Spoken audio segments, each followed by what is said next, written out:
¿Cuáles son las funciones que va a tener esa membrana plasmática entonces? Va a ser una barrera de permeabilidad, va a tener, como vimos, anclaje de proteínas que van a significar sitios de transporte, de ganancia de energía o de quimiotaxis, es decir, recepción de señales químicas, pero hay una función muy importante que es que la membrana es sitio de conservación de energía.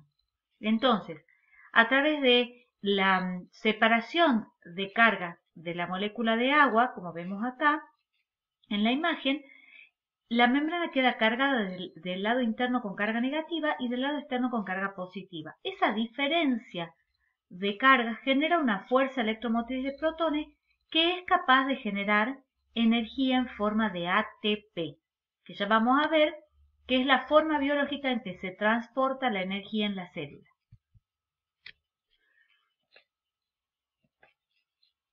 ¿Qué tipo de transporte, qué mecanismo de transporte tiene en la célula procariota? Vamos a tener transporte simple, en donde se transporta un sustrato, por ejemplo, a través de un canal proteico. Translocación en grupo, que vamos a ver que la sustancia a ser transportada necesita ser modificada químicamente, generalmente los azúcares de alto peso molecular, que van a fosforilarse para ser transportados a través, por supuesto, de una proteína al interior celular, y el sistema de ABC, que es un sistema donde actúan proteínas en forma combinada, una proteína externa, del lado externo, que va a ser la encargada de tomar el sustrato para que lo pase a la proteína transportadora, que es una proteína integral de membrana, con la necesidad del aporte de energía que lo hace una proteína periférica ubicada en la cara interna de la membrana plasmática y que va a posibilitar el transporte de ese sustrato. Los detalles de transporte de membrana los vamos a repasar en la clase de membrana, por lo tanto seguimos avanzando. Las células procariotas también se pueden mover. En el caso de poseer flagelos, debemos distinguir muy bien que el flagelo procariota es totalmente diferente al flagelo eucariota. En el flagelo eucariota nos vamos a ocupar en la célula eucariota, pero va a tener una constitución de filamentos proteicos de microtúbulos que con un modelo 9+2. En este caso, la célula procariota va a tener un flagelo constituido por una proteína especial denominada flagelina y tienen una estructura hueca. Además, tiene un anclaje tanto a nivel de pared, fíjense que acá estamos en una bacteria gram negativa, donde hay un 10% de peptidoglucano y la capa de LPS. Este flagelo se va a anclar con sistemas proteicos de anillos muy complejos, tanto a la membrana plasmática de la célula como a la pared celular. Las proteínas que están que pertenecen o van a anclar este flagelo a la membrana plasmática pertenecen a dos grandes grupos.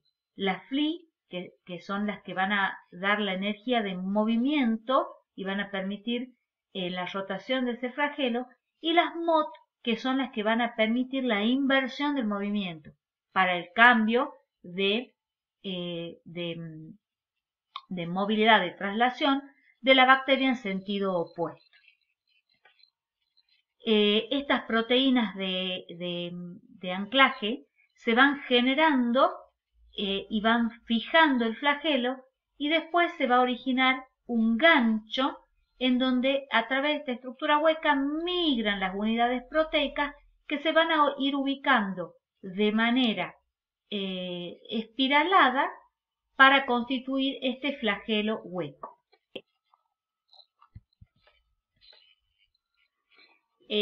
Según la ubicación de los flagelos, vamos a ver que podemos tener, digamos, ubicación polar o alrededor de todo el cuerpo celular en algunos casos.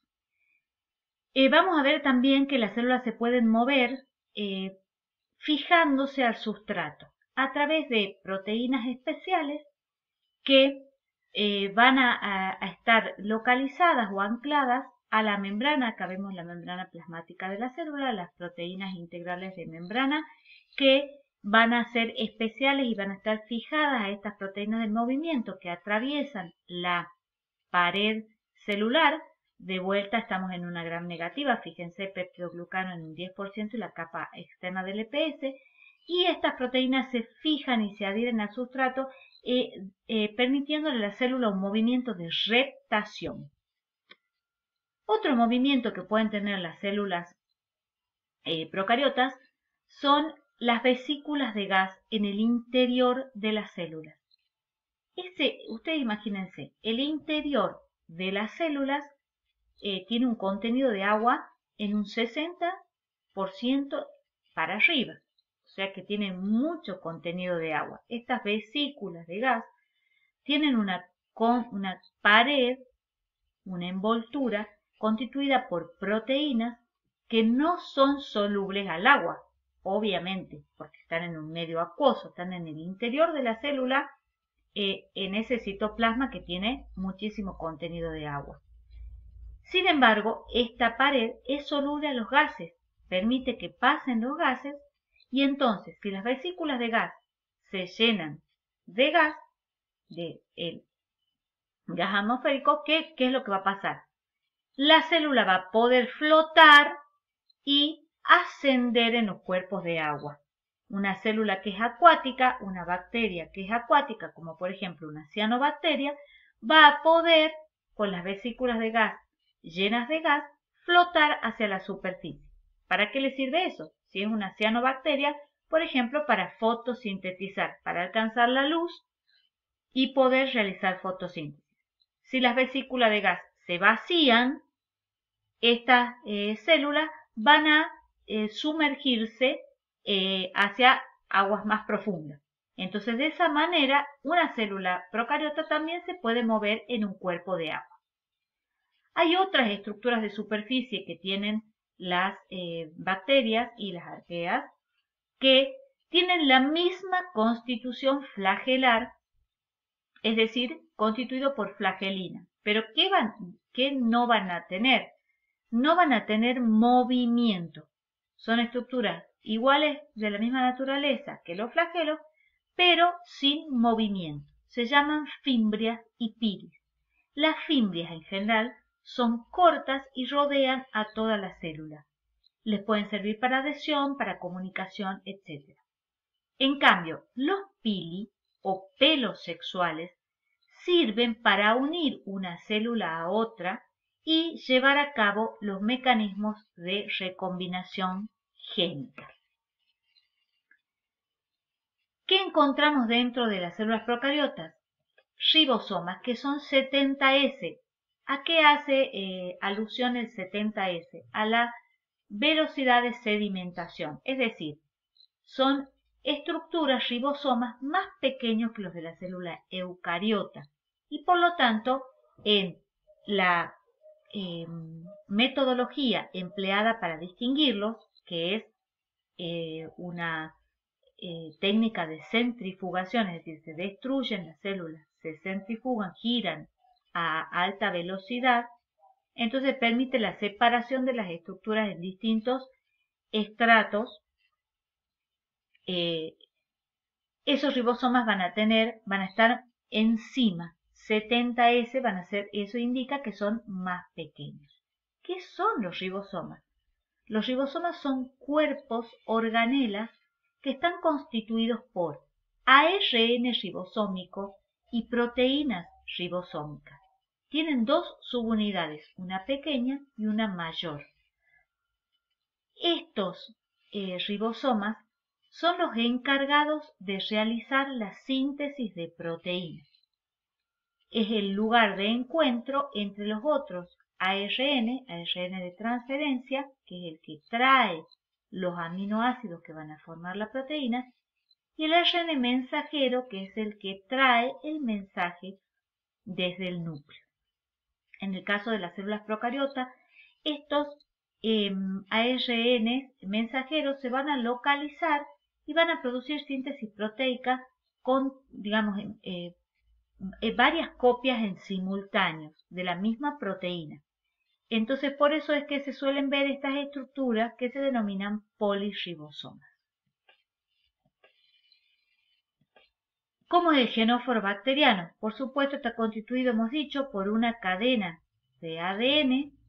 El ADN siempre va a ser bicatenario. Esto es bien importante y hay que recalcar. Una cadena de ADN está constituida por ensamblaje de su unidad monomérica, que es un nucleótido. Cada nucleótido va a contener una azúcar, que es la desoxirribosa, un fosfato, un grupo fosfato que le da el carácter ácido, fíjense, A, D de la desoxirribosa, N de la base nitrogenada. En una molécula de ADN se van a unir dos cadenas de nucleótidos ensamblados en forma antiparalela, es decir, una en un sentido y la otra en sentido opuesto. Fíjense acá el azúcar, cómo va, ¿sí? Y cómo va esta con el oxígeno para abajo, ¿sí? ¿A través de qué se unen estas cadenas? De las bases nitrogenadas complementarias. En el ADN, las bases nitrogenadas son adenina, timina, que se van a unir siempre en forma complementaria por dos enlaces de puentes de hidrógeno. Y citocinina y guanina, que se van a unir, son las otras dos bases nitrogenadas, que se van a unir en forma complementaria por tres puentes de hidrógeno. Entonces volvemos a repetir, el ADN siempre en los sistemas químicos celulares es bicatenario.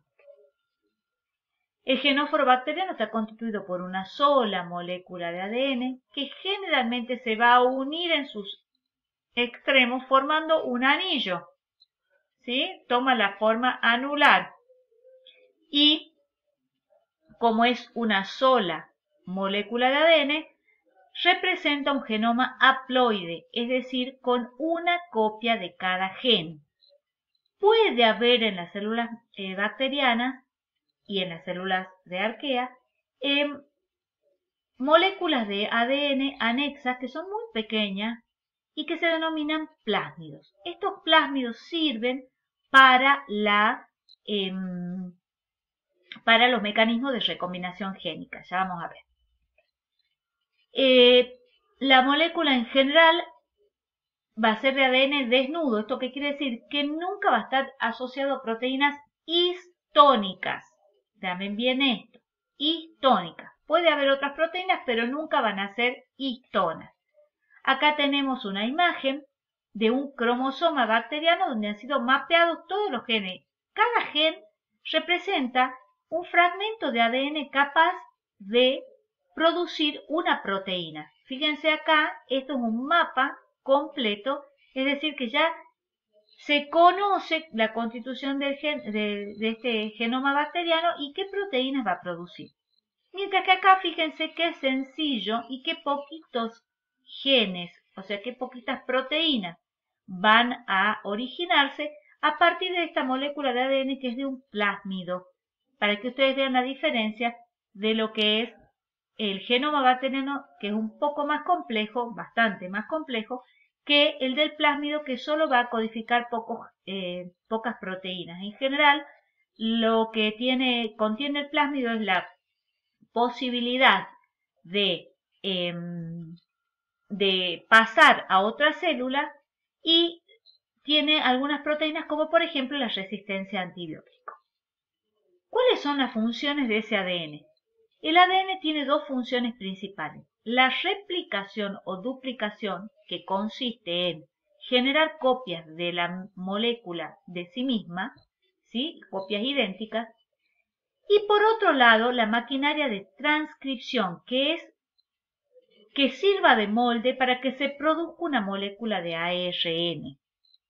Esa función de replicación o de duplicación va a permitir la reproducción, la maquinaria de reproducción, mientras que la transcripción, o sea, la generación la síntesis de ARN, va a permitir la síntesis de proteínas. En biología, síntesis significa la creación de una molécula nueva. ¿De acuerdo?